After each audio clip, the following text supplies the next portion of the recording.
आज रविवार आहे आणि आज पण बीड शहरामध्ये पावसाला सुरुवात झालेली आहे.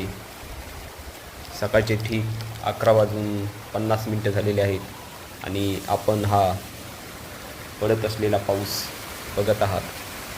काल पण दुपारी 3च्या आसपास बीड शहरामध्ये चांगल्या प्रकारे मुसळधार पाऊस झालेला आहे.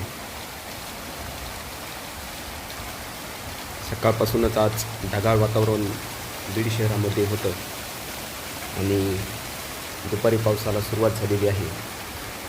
निश्चितच या पावसामुळे पिण्याचा पाण्याचा जो प्रश्न आहे किंवा शेतीचा पाण्याचा जो प्रश्न आहे तो सुटून बळीराजाला शेतीमध्ये यावेळेस चांगले उत्पन्न होईल असे एक बीडकर म्हणून मला वाटते.